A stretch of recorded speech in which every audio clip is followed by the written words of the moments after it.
à tous, j'espère que vous allez bien et que vous avez passé une super journée. Je suis Audrey Chéneau et on se retrouve pour le défi 365 jours de live.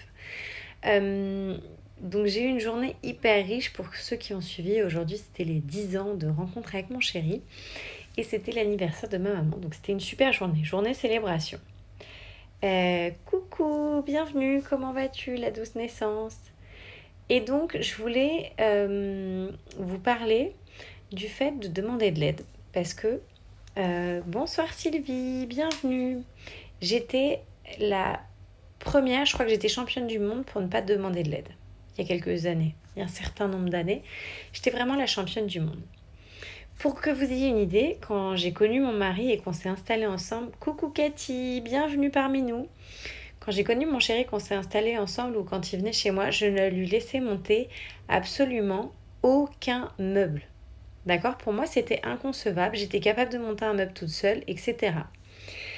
Donc, avec le recul, avec les années, ce que je me suis rendu compte, c'est que quand même là-dedans, il y avait probablement un peu une part d'ego, une part de moi je peux, moi je sais faire. Je peux faire toute seule. J'ai pas besoin d'aide, j'ai besoin de personne. Je pense qu'il y a une petite part d'ego, d'autoréalisation. J'ai pas analysé spécifiquement, mais je pense qu'il y a quand même un lien avec tout ça. Peu importe. Ce qui se passe, c'est qu'avec les années, finalement, j'ai accepté l'aide. Et en fait, la première aide que j'ai acceptée, alors c'est celle de mes parents bien évidemment, mais je crois que ça a toujours été, mais ça a été, on va dire, en dehors de mes parents. La première aide que j'ai acceptée, c'est mon mari. Et petit à petit, je lui ai laissé monter des meubles. Alors je sais que pour certains, ça peut paraître ridicule, mais je vous jure, s'il y a une roue à changer, je change la roue. Voilà, j'étais un peu comme ça. Donc du coup, j'ai appris à demander de l'aide. Est-ce que tu peux monter un meuble? Est-ce que tu peux m'attraper ça qui est en haut? Combien de fois on monte sur des trucs, nous les femmes, pour attraper des trucs tout en haut parce qu'on est petites, alors que eux, ils peuvent le faire. Et en fait, à force de le faire avec lui, je me suis rendu compte à quel point c'était soulageant. À quel point c'était agréable finalement d'oser demander de l'aide et d'avoir quelqu'un qui nous aidait. Ça ne diminuait pas ma valeur pour autant. C'était juste accepter qu'il y avait quelqu'un qui pouvait peut-être faire mieux ou plus facilement que moi certaines choses et que du coup moi ça me permettait de gagner du temps ou d'être plus agréable ou tout simplement avoir la sensation qu'on s'occupait de moi. Et pourquoi je vous dis ça? Parce que du coup aujourd'hui c'est quelque chose que j'ai fait un peu comme une... Ce serait peut-être exagéré de dire que j'ai fait de ma norme demander de l'aide. En tous les cas c'est quelque chose que j'ai banalisé et je demande beaucoup plus facilement de l'aide. Que ce soit dans ma vie professionnelle, que ce soit dans ma vie personnelle. Par exemple, à un moment avec les jumelles, j'ai eu besoin que ma mère vienne. Je lui ai dit, maman, s'il te plaît, là, j'ai besoin que tu viennes. Je sais que c'était pas prévu, mais là, j'ai besoin d'aide. J'ai ce qui se basait dans mon couple, ce que j'arrivais à demander comme aide au niveau de mon couple, j'ai pu l'élargir progressivement. Et donc du coup, j'ai dit, voilà, maman, est-ce que tu peux venir s'il te plaît? Ou là, je veux lancer un programme. J'ai demandé à une amie en qui j'ai confiance si elle pouvait m'aider pour le storytelling, le copywriting, etc., etc. Et je pense que c'est important parce que parfois, je me demande dans quelle mesure on n'associe pas le fait de demander l'aide avec le fait de se dévaloriser ou le fait de ne pas se sentir capable.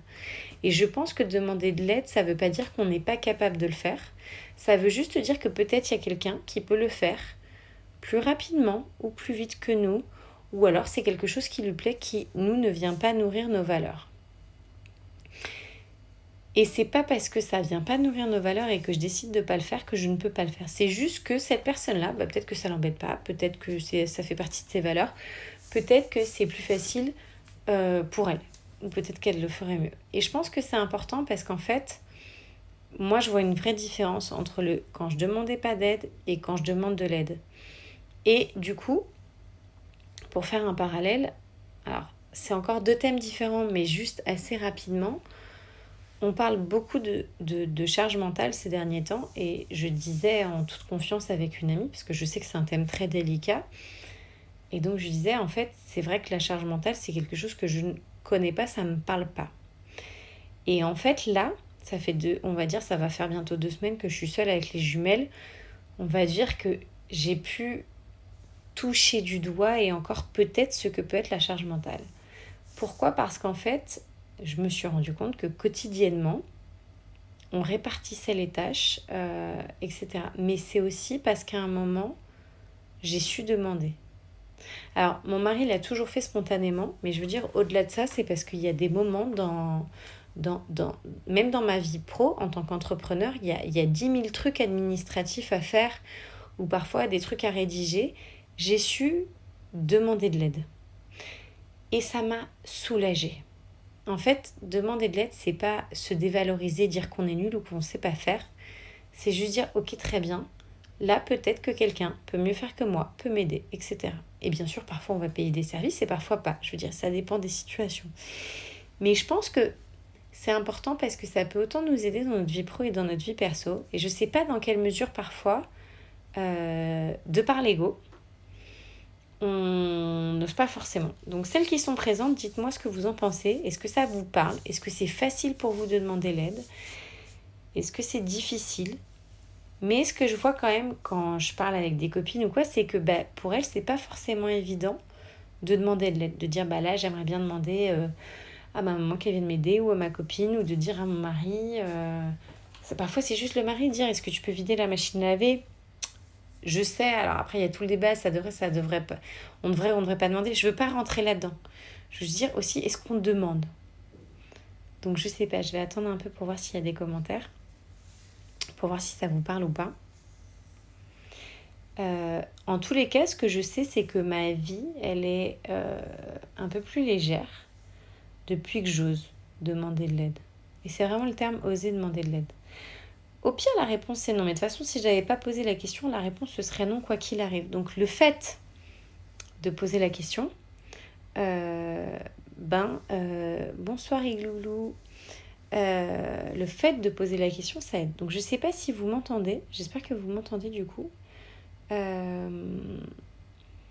Mais voilà, donc dites-moi ce que vous pensez du fait de demander de l'aide. Est-ce que pour vous c'est quelque chose qui est impossible? Est-ce que pour vous c'est quelque chose de facile? Si vous le voyez en replay, mettez hashtag replay. Sinon, si vous m'entendez, mettez-moi des cœurs, dites-moi ce que vous en pensez. En tous les cas, j'ai hâte de lire vos commentaires. Puis comme je vois qu'il n'y a pas de réponse, je vous souhaite une bonne soirée et je vous dis à demain. Des bisous!